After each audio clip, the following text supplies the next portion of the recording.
ফুলের মৌসুম, নানা ফুলের সমারোহে বেড়েছে যশোরের গদখালির ফুলের রাজ্যে।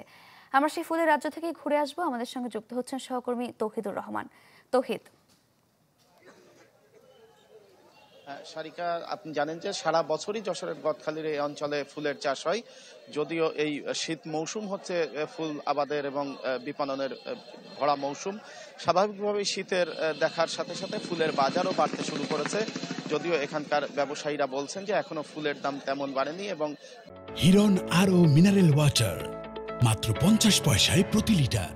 বিশেষ করে গোলাপ এবং গাঁদা ফুলের দাম খুবই কম। আজকে এই যে আপনি যে গদখালির বাজারে দেখতে পাচ্ছেন গোলাপের সমারোহ, এবং কিন্তু এই গোলাপ 3 টাকা থেকে 4 টাকা পিস বিক্রি হচ্ছে এবং গাঁদা ফুলের হাজার বিক্রি হচ্ছে 100 টাকা থেকে 150 টাকার ভেতরে। অর্থাৎ এই দুটি ফুলের দাম নিয়ে কিছুটা হতাশা থাকলেও জারবেরা, গ্লাডিওলাস সহ অন্যান্য রজনীগন্ধা, অন্যান্য যে ফুল আছে তার দাম কিন্তু বাড়তে শুরু করেছে। স্বাভাবিকভাবেই এখানকার ফুল চাষিরা আশায় বুক বেঁধেছেন।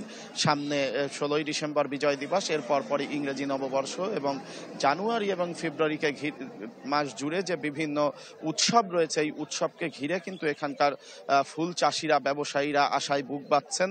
তারা মনে করছেন যে শীতের মৌসুম যত আরো বাড়বে এবং ফুলের কদরও বাড়বে, স্বাভাবিকভাবে বাজারও তখন ভালো হবে। কিন্তু এর মাঝখানে রাজনৈতিক অস্থিরতার যে সংখ্যা, সেটা নিয়ে কিন্তু চাষিদের এবং ব্যবসায়ীদের মাথায় কিছুটা চিন্তার ভাঁজও রয়েছে। তারা মনে করছেন যে রাজনৈতিক পরিস্থিতি স্বাভাবিক থাকলে ফুলের তারা যে আশা নিয়ে চাষ করেছেন, অর্থাৎ লাভের মুখ চোখে দেখতে পারবেন। কারণ আপনি জানেন যে চলতি মৌসুমে বৈরী আবহাওয়ার কারণে কয়েক দফা এই ফুল চাষিরা ক্ষতিগ্রস্ত হয়েছে।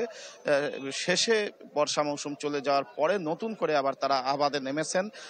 নতুন করে আবাদে নেমেছেন এবং তারা মনে করছেন যে আবার যদি কোনো প্রতিবন্ধকতা, অর্থাৎ রাজনৈতিক অস্থিরতা অথবা প্রাকৃতিক বৈরী কোনো আবহাওয়ার মধ্যে না পড়লে তারা ক্ষতি পুষিয়ে উঠতে পারবেন। এবং আপনাকে জানিয়ে রাখি যে এই ফুল বাজারে বিশেষ করে শীত মৌসুমে 5 থেকে 10 কোটি টাকার ফুল বেচা কেনা হয়ে থাকে।